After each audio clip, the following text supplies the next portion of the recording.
I wanted to ask you, what are the benefits of isometric holds? Because there's so many different ways of doing pull-ups. You're holding at the top, you're coming down slow. Okay. Okay. Isometric. Okay. Okay. So isometrics could literally write a book about it. There's so many things that you could talk about there. What are the benefits that, because the title of the podcast, Gym Bros, that will help people is it can build muscle. It's been shown both in studies and just like through scientific principle. It is the fastest way to train absolute strength. It'd be hard to make an argument against that. Like once you understand the science behind it. Now, what does absolute strength mean? Because a lot of people say one rep max. I was like, okay, well, 1 rep max. But what if someone has a higher 1 rep max overall, but someone else who has a slightly lower 1 rep max is actually stronger at the 50-degree angle? Interesting. So from here, we understand that absolute strength has to be joint angle specific.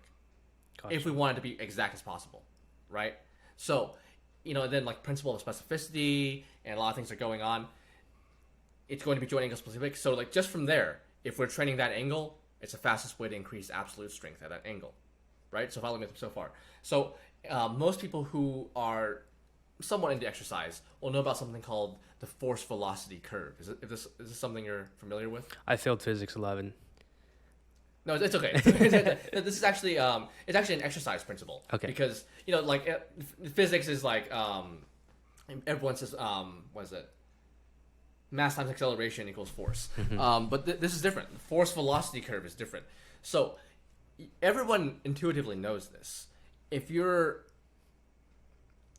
let's say I try to get you to deadlift a random dumbbell on the ground. It's like, James, pick up this 5-pound dumbbell as fast as you can. You could not like it's not you don't have one right there, but you probably know based on your experience. You could probably just like fly up with that 5 pounds. You could fly up, throw it up in the air. It's like it land somewhere over there, and so you can do it very fast. Now I'll give you a barbell that's 500 pounds, and I say, James, deadlift this as fast as you can. Now, not everyone can deadlift 500 pounds, so like let's say even if someone could, will go up a lot slower than 5 pounds. Does that make sense? Yep. So from here, we understand the relationship between our relative maximum force and speed. The closer we get to our maximum force that we can output, the slower we're going to be able to go. And when we reach our maximum force output, we stop. So in order to really train ourselves with the full force potential that we have, exert the most force that we can, it has to be isometrics. Does that make sense? Because we slow down as we use more strength. In order to use maximum strength, we have to stop. Interesting.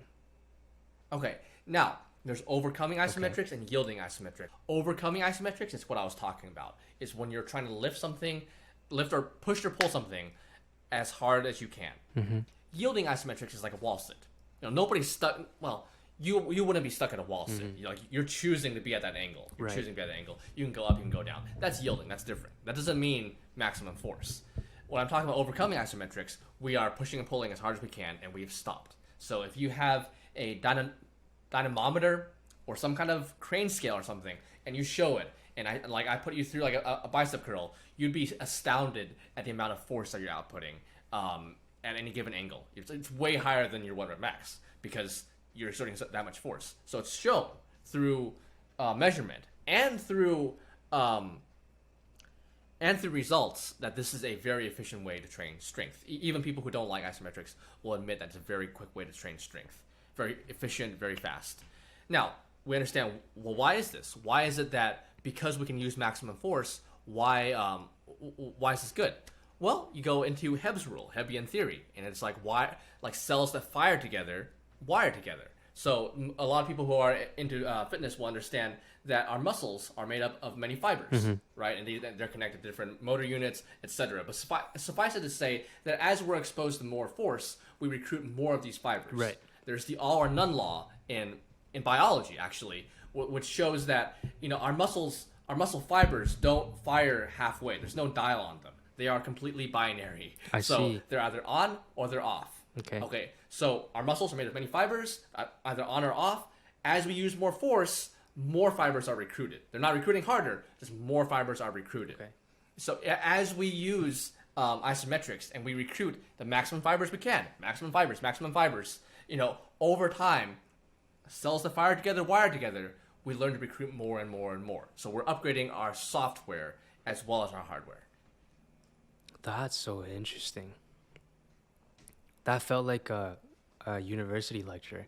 That was and I apologize if someone listens to this like, oh, Hampton, you got this detail wrong. I might have, but that is definitely the essence right of not only isometrics but strength training in general. 100%. Because so I know a lot of people use isometrics to train strength, but I also know a lot of people that use plyometrics to train strength. So stuff like explosive workouts and stuff. Right? Well, I guess that makes sense because you're trying to recruit as many muscle fibers as you can within a very, very short amount of time. And if you can do that as efficiently as you can, your strength will go up. So I guess because I've never really trained a lot of, like, I'll do holds, like when I do like a lap hold down or pull up, like I'll hold for 1 or 2 seconds and then I'll come down. So I'm doing like a very short isometric hold, which I don't know. Do you think that counts? How long does it have to be considered a isometric hold? That's an interesting point. I don't know, because there's probably a physiological definition of that. But functionally, a few seconds would be an isometric hold. That would be a very brief isometric hold. If you're looking for just a standard recommendation, usually 6 to 10 seconds, done for 6 reps. So you hold, push or pull as hard as you can for 6 seconds. Okay, rest for 20 seconds. Do it again, and you do that 6 times. 6 sets of 6 seconds has been shown through some studies to be a good rule of thumb for building both strength and muscle.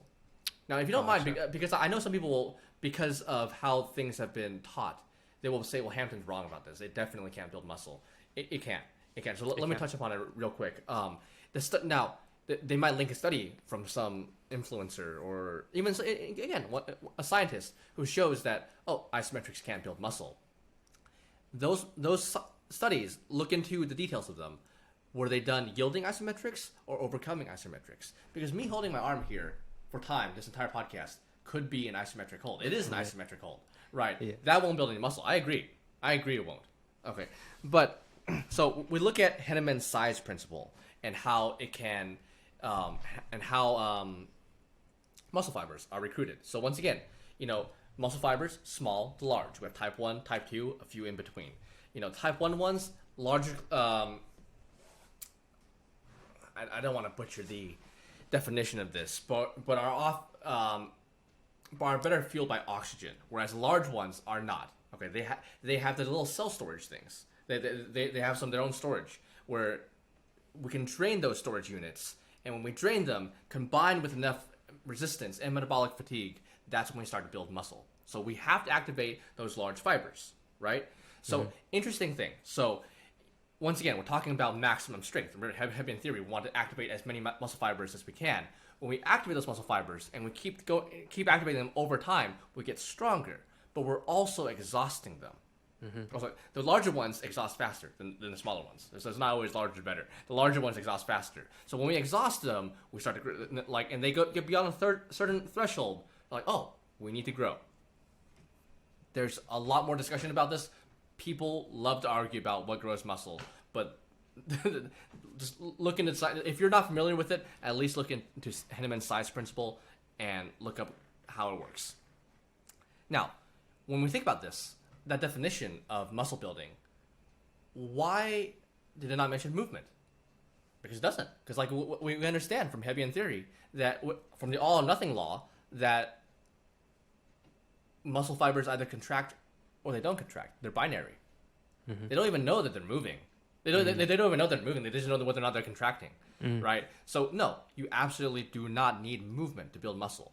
I'm not against movement. Like my page is called Hybrid Calisthenics, not Hybrid Isometrics, right? So I like movement. It's good, and there's some benefits that you can get from isometrics, but it can build muscle because all you need to do is you can reach that point of metabolic fatigue. If you're just pushing or pulling as hard as you can against something for longer holds. I admit longer holds. 45 seconds shown over three 3 sets. If anyone wants a study, look into a study where they studied. This one actually wasn't isometrics. It's an interesting thing because let me start with a question that's often used in fitness. What's better for muscle growth? High weights, low reps, or low weights, high reps, or somewhere in between, right? Now there's like different people who will argue things. Usually, so far, it's been like somewhere in between, because like if you're only working on 1 rep max, it's hard to build muscle with that. Right. And I admit that. Mm-hmm. But what the study found was they had different people using high weights and some people using lower weights, and their muscle growth was the same. Right. Provided that they went to failure. Mm-hmm. That was the thing. Now, they noticed that going 3 sets to failure instead of 1 set, like grew muscle about twice as fast. So that's interesting, right? So, but it really didn't matter. And then you look at, well, why is this? Why is it that, we know through Henneman's size principle that we need to recruit those larger fibers in order to grow the muscle. So why is it that lower weights will work? Turns out the Henneman's size principle actually has another side to it, to where it will recruit the smaller fibers when possible, unless those smaller fibers are already exhausted. So theoretically, if you use lower weight, and I imagine there's like a minimum threshold. If it's like 0 pounds, I bet it's hard to do. But theoretically, as you exhaust those muscle fibers and they're exhausted, even the smaller ones, even though that's all that's needed to lift your banana or whatever, it will start recruiting bigger muscle fibers, the ones that we would usually only use when we really need them, because the smaller ones are exhausted. So they try to use the smaller, weaker ones first, but if they're already tired and they're not working, then we start to recruit the bigger ones that have more potential for growth. This is why, lower resistance but higher reps still going to failure can grow muscle, because you're still recruiting them. You're just not recruiting them in the sense that you would with a very heavy deadlift or a very heavy bench press. So to clarify that, basically, your muscle fibers either contract or they don't, which means you could just only do, if you wanted to, you could just do isometric holds and not do anything else, but you would still build muscle. Would that be? Yes, 100%. Now, with a couple of caveats where you might want to change up the angle every once in a while.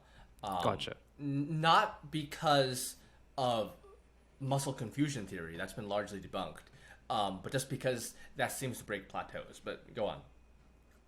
Because from my experience, training and training clients as well, is that we always do so much range of motion things, obviously, which is good for your body because your body is made to move. You have to move for the joints to be healthy, for the muscles to be healthy. Right. Yeah. But then we start going into making sure that we are really focusing on eccentrics, because eccentrics, some people will say, build more muscle. Interesting. And then there's some people that also say concentrics build more muscle. But then technically, as long as your muscle is contracting, it just builds muscle. Would that be correct? Yes.